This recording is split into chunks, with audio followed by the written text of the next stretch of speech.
Okay, I got to drop a fuel tank off of here. Instead of jacking it up, I parked it on a stump. So, safer that way. I don't have to have it on jack stands or anything.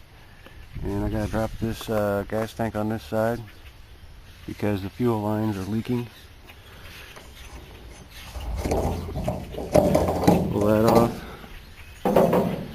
And there's 3 screws there that hold in that filler. And then I'm going to get underneath of it and set these jack stands on there. And there's 8 bolts on the back side, so I'll get back to you on that. Alright, from under the truck it's pretty straightforward. Got a bolt there and a bolt there and then 2 below it, so there's 4 here. Same on this side, a bolt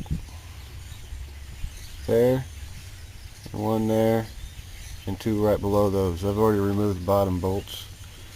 But the sender's like right above my finger. It's right about where the bed meets the cab, and the fuel lines run along this piece here up on the inside. So take those clamps off and get ready to remove those rubber lines. You can't really reach your arm up in here to get to the sender because there's not enough room. So what you do is you drop the tank a few inches and that'll give you enough room to get your hand up in there. And these fuel lines run along that piece there, and up in there is the fuel tank selector valve. I've already dropped 1 tank and replaced the lines. I need to drop the 2nd tank and replace those lines. So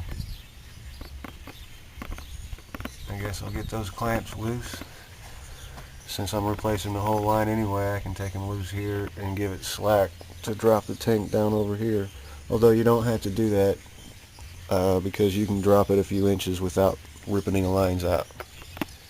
There's my coffee can exhaust patch. It's pretty solid. But on this side, that clamp's not really helping. Well, it's alright. I'll have that, get a new clamp for that. And my exhaust ends about halfway down the bed if you need some repair. As far as anything else down here, the transfer case there, I got some more oil for it. Need to top it off. Take that plug in the center loose and squirt it in there. There's the speedometer cable. New mounts for the transfer case on the cross member there. And that's about it underneath here. So, hey, got the tank removed. Those wires go to the roll bar lights. I haven't wired them up yet. Basically, I just bolted everything, dropped it down, and used 2 jack stands, and then lifted it up and moved the jack stands down a notch at a time until I got down low enough. The jack stands were too tall, and I had to use bricks to lower it down one at a time. I had fuel in it still, but it's probably all stale since the last time I used this tank was a couple years ago. I've been using the passenger side since I fixed those lines. So I'm going to take a funnel and an old gas can and dump all the rest of the fuel out. And since it's still gas, it's just stale, I'm going to probably add 5 gallons and then put a ½ gallon in on top of it. I'll still burn that gas, but as far as by itself is not a good idea. These are the old fuel lines. You can see they were in pretty bad shape, and even underneath of there somebody had already spliced together a piece because the fuel line had gone bad already.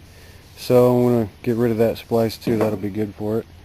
I got the new fuel lines attached, and I did put tape on the end so that when I'm working it up through the stuff and underneath of there I don't get dirt and crap in the fuel lines. They're a little bit long, so I had to cut them short so that they'll fit, but they only sell it by the foot. This was actually the vent hose, but it's been cut off sometime. It'll be alright though, it's just a vent. It doesn't have to have a cover on it. And that's a K10 fuel tank. I probably won't do any more of this video putting it back in because installation is pretty much the reverse of, you know, taking it off. So just watch the video backwards and I'll show you how to do it.